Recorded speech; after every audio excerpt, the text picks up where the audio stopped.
Welcome to Talk Across America. I'm Doug Miles, and we're here in beautiful Sarasota, Florida.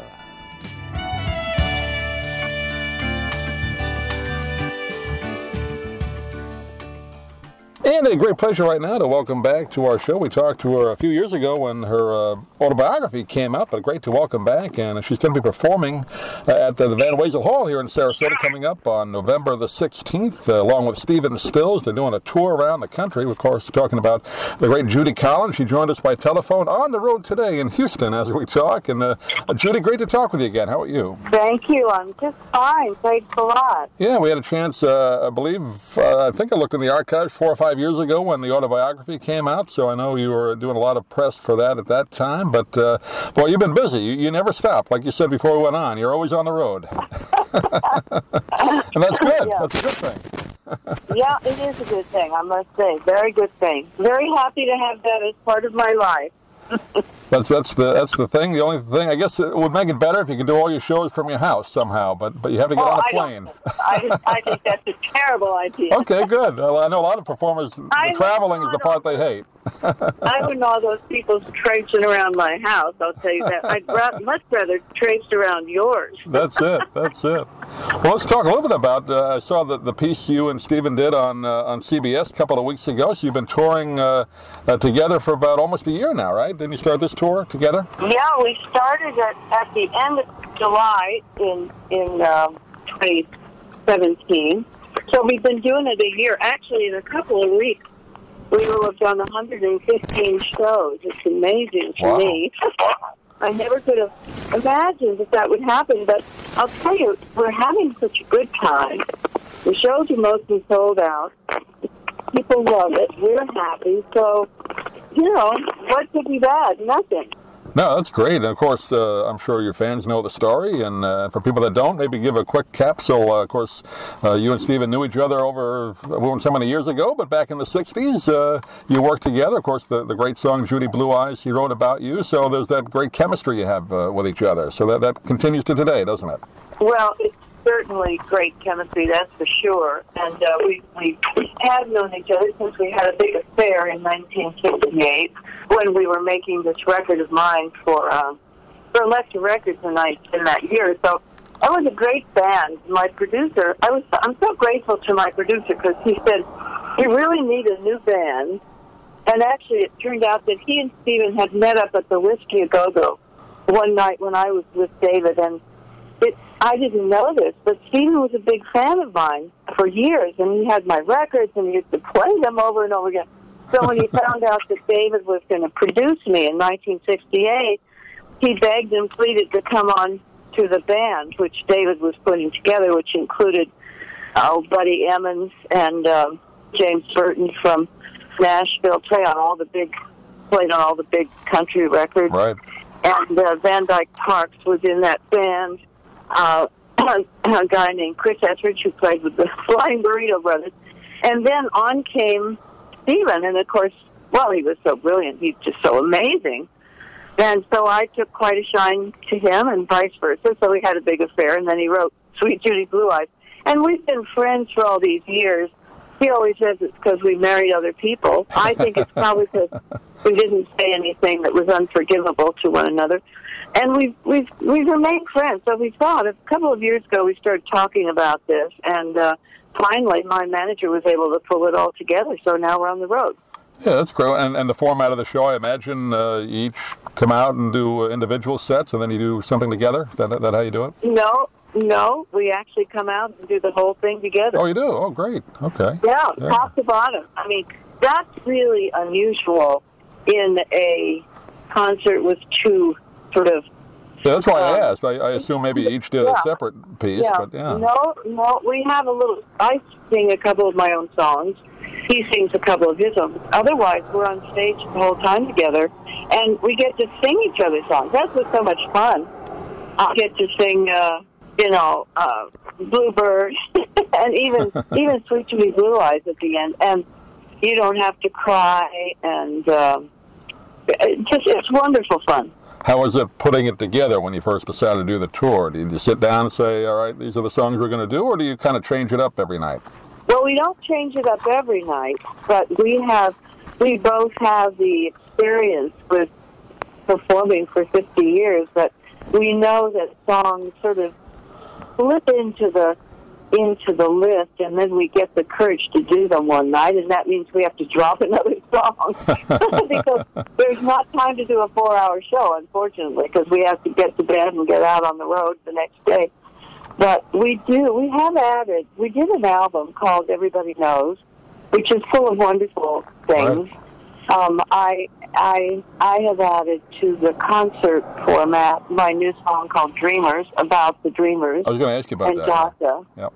And so I've added Dreamers to the live concert. I've also made it as a record and put it out on YouTube and iTunes and places like that so you can hear it.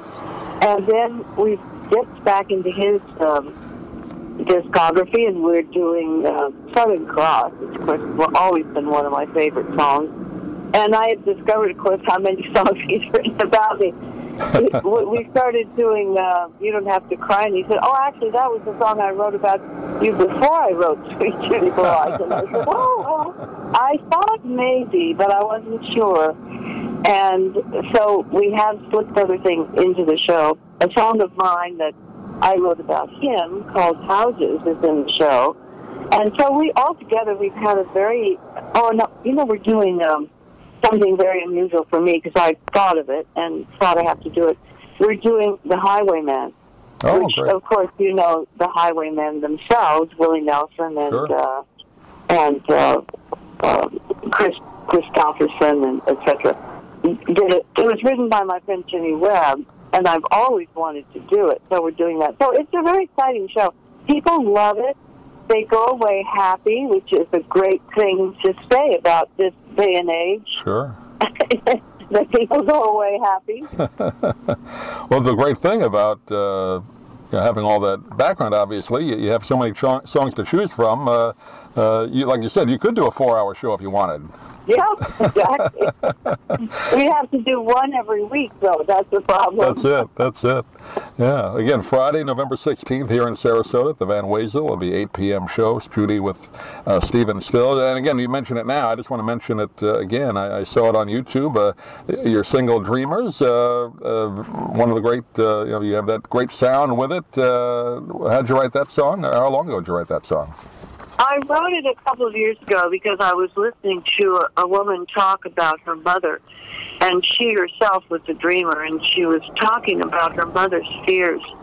Her mother was terrified that her daughter was going to have to leave the country, and that's what inspired the song. Right. It sat around for a couple of years. I fiddled around with it. I would play it in rehearsals sometimes, and then last February we were in Seattle, and my husband said, listen, why don't you sing that song? And I said, well, it's not done. I have to finish the piano. He said, don't use a piano. I would just sing it a cappella, or acapulco, as we always call it.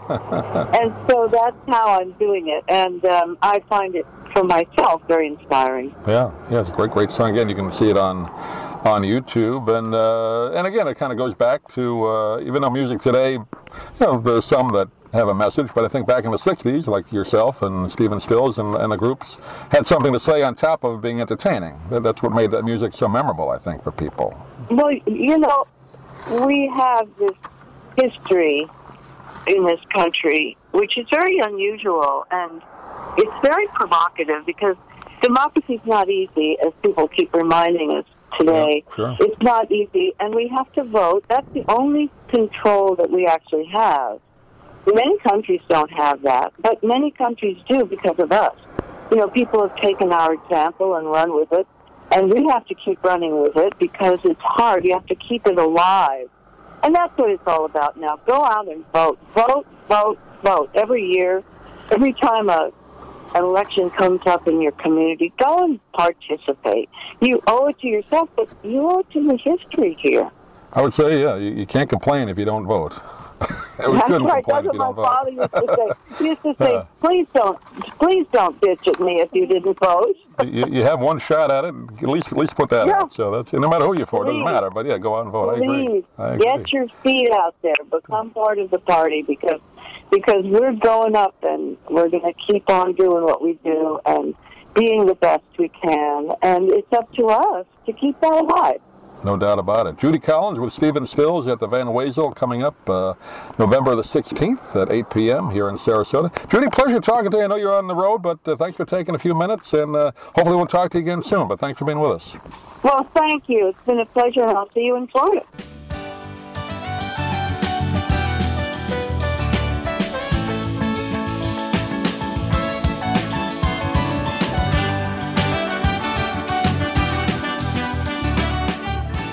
Thank you for joining us today on Talk Across America. Please visit our website at dougmilesmedia.com for more great interviews and content. And if you're interested in any of the books we talk about on the program, please click the Amazon link on our website. It helps support the podcast. Thanks for listening. We'll see you again real soon here from beautiful Sarasota, Florida.